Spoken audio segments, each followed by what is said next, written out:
welcome to Geek in the Family. I'm your host Todd, and we're going to be taking a look at the Kamandi challenge that DC has been putting out this year. I've got issues in 6 and 7, which will just about have me caught up on the series. I've got a little behind over the summer, so it's working on getting caught up. Number 6 was written by Steve Orlando, and penciler is Philip Tan, and we got some really nice art in here by the team and good writing. If you've been reading the series with number 5, we know that Kamandi was left in the hands of a mad doctor named Vocalo, who is a ring-tailed lemur and not a very nice guy. So he gets rescued by Mac.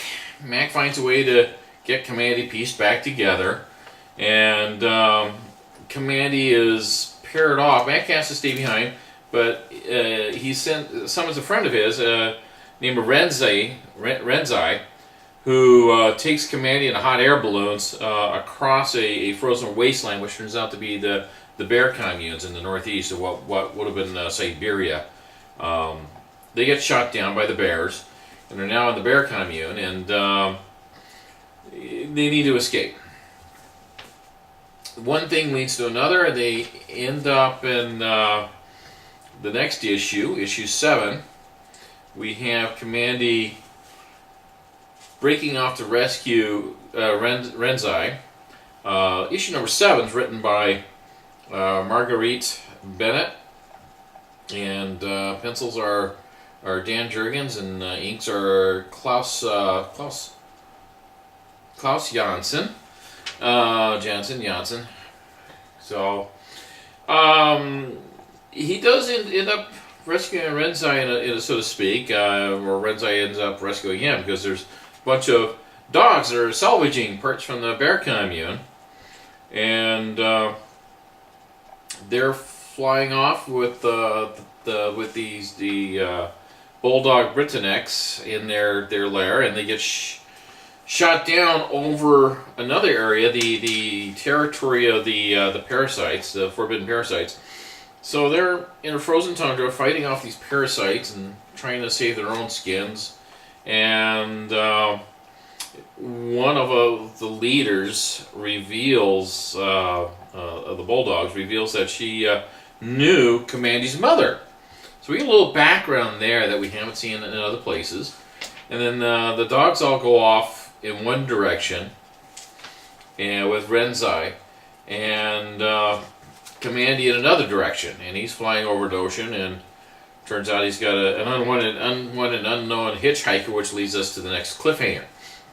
The whole series is, each issue ends with a cliffhanger, with the next issue picking up with the cliffhanger and resolving the conflict. Overall, the series has been really good. Still enjoying the heck out of it. Good writing, good story, good art, a lot of fun stuff, a lot of action. Seeing a lot of different regions of Kamandi's world. You know, we get exposed to the bulldog Britannics when they're in the unknown territory, and the bear communes, of course.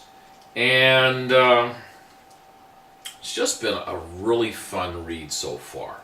There's some good artwork in here. I'm not going to show you the part that kind of grossed me out, but this is really cool. This is the bear commune with their mobile commune, god commune bear, which is just interesting stuff. And we got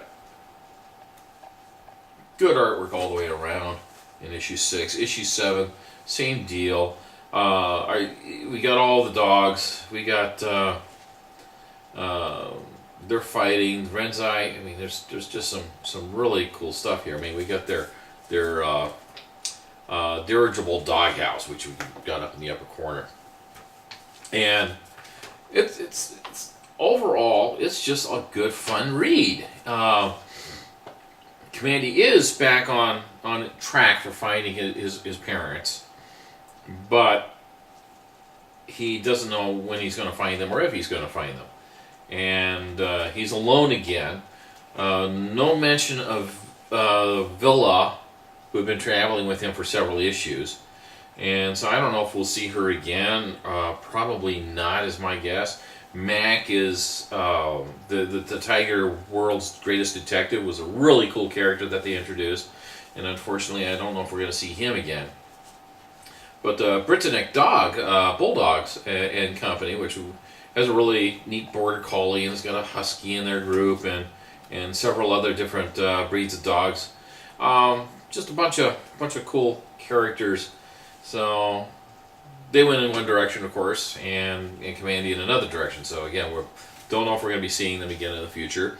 I do have number 8 standing in the queue, so hopefully I'll be able to get around to reading that pretty quick and talk further about Kamandi and the Kamandi Challenge.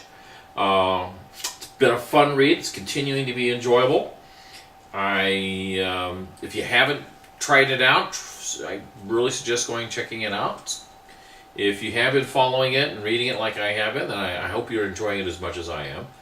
It is being done by DC in celebration of Jack Kirby's anniversary of his 100th birthday, and it was a good choice for them to celebrate his 100th anniversary with Kamandi. So I think that's a wrap for this time around.